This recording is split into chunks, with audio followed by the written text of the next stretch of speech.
Hey everyone, you might notice that this is a new setting, and that's because I just recently moved. I'm still waiting on a few more pieces of furniture, so it is still pretty empty in here, but overall I'm really enjoying my new location. So let's get into my favorites. This is my current favorites, and it's for the month of September 2012. A lot of my favorites have stayed the same. So what I'm not going to show is the Sephora Baked Powder. I'm really enjoying that because it's just an excellent color match. And also I'm really still loving my Yes to Cucumbers gentle face wash. It's the milk formula, I guess, because it's such an amazing makeup remover.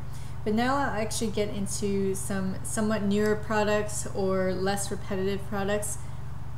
So the first one I'll talk about is skincare, and I was sent this a few months back. It's the SBT Sea Buckthorn Berry Cream. Normally I use the night cream, which I will be switching to for the winter because it's like such a rich cream. It really moisturizes, but right now it's not quite winter yet, so I'm using a lighter formula, and I'm going to be done by the time it's you know, I'm more than half done, so by the time the really cold months hit, I will be purchasing the night cream.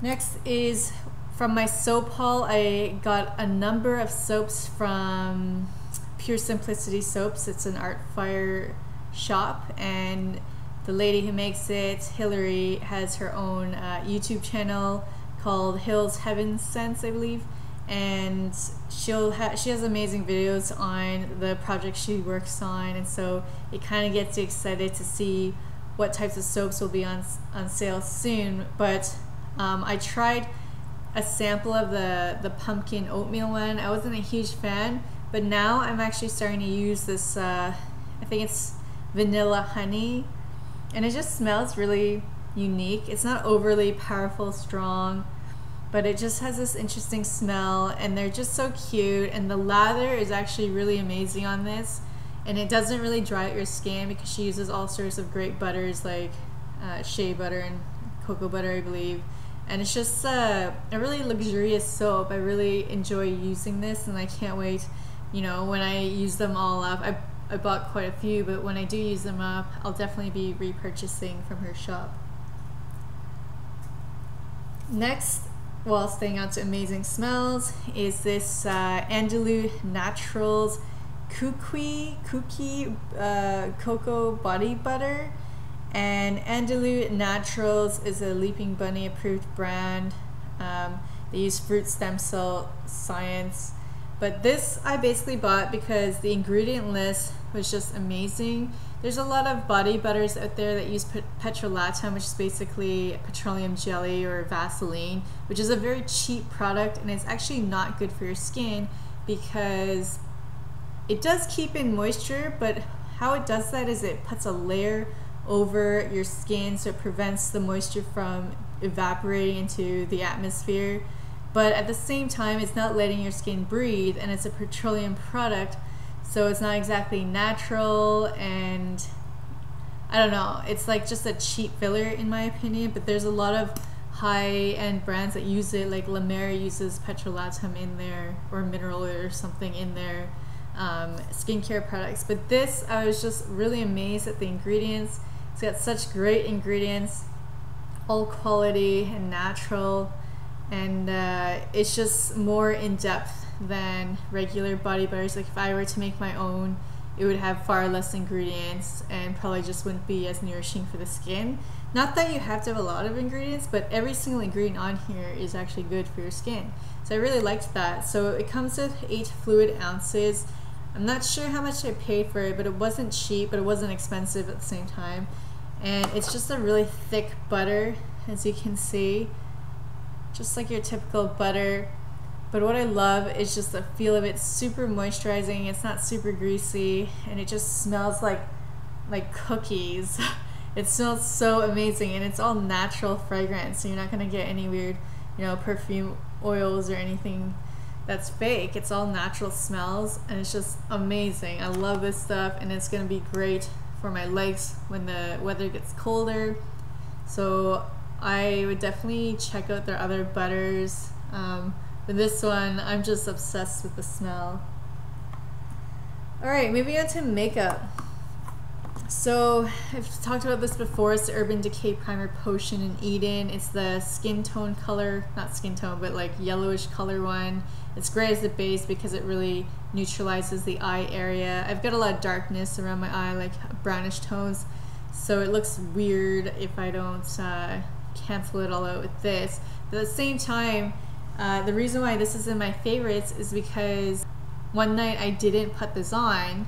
Is actually the day that I was moving, so I didn't have time to like do my full makeup. I just quickly threw on some eyeliner, and I went out for dinner, and when I came back it was all creased up all over, looked hideous, and I was just amazed at how fast it creased, because normally when I use this in the morning, my eyeliner and eyeshadow stay on till I take it off at night, so usually I have my makeup on for at least like 15 hours.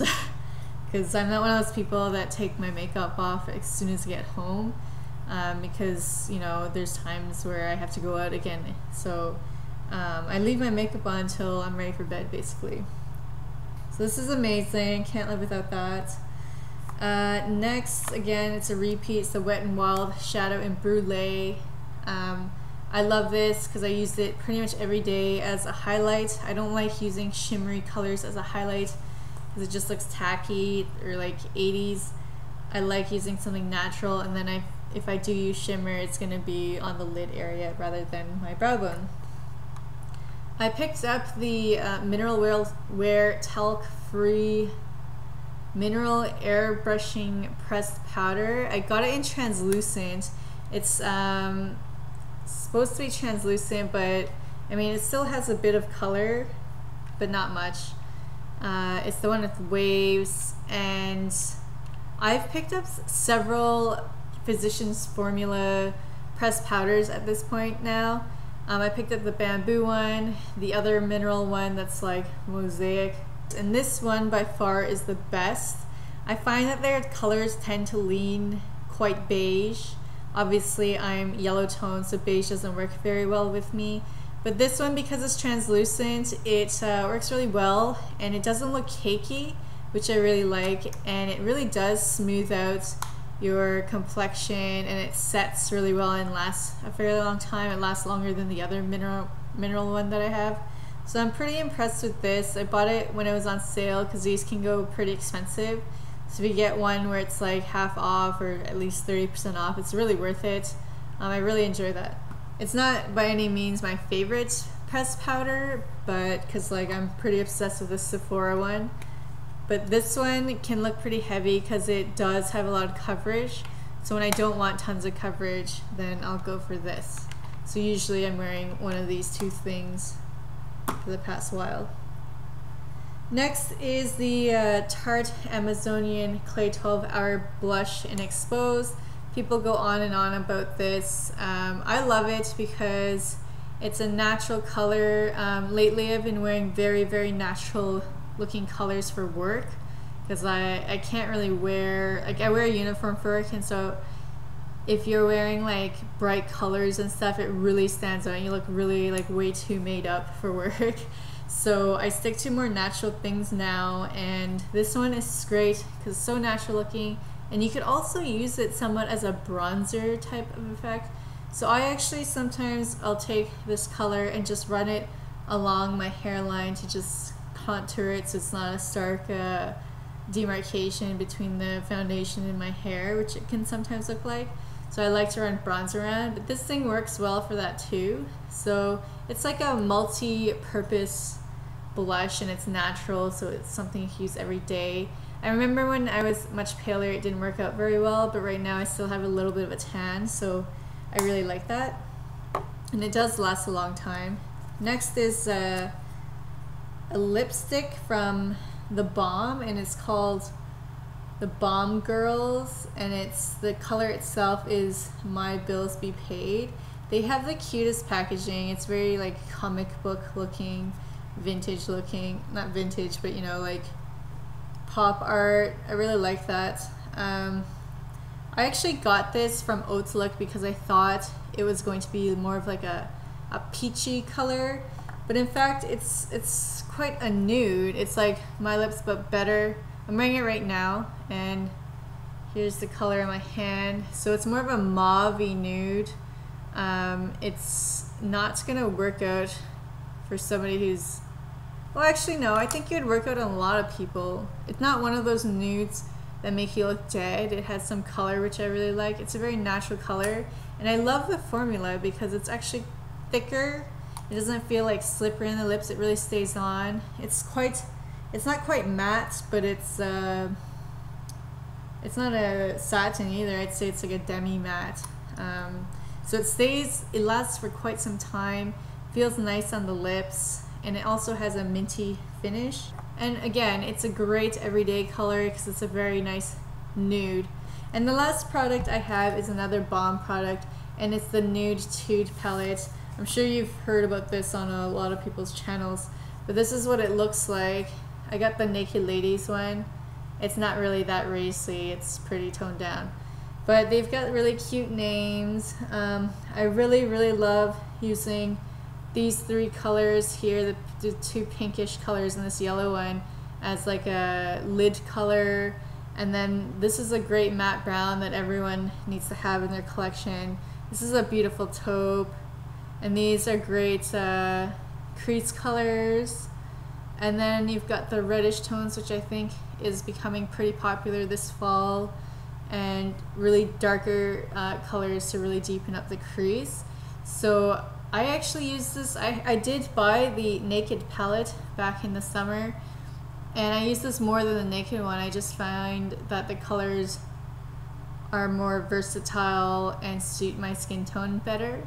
So I've been using this like crazy. It's actually cheaper than the Naked palette, so I think it's much more worth the money if you're looking for one of those nude, neutral type of palettes. This one's definitely one that's pretty competitive out there.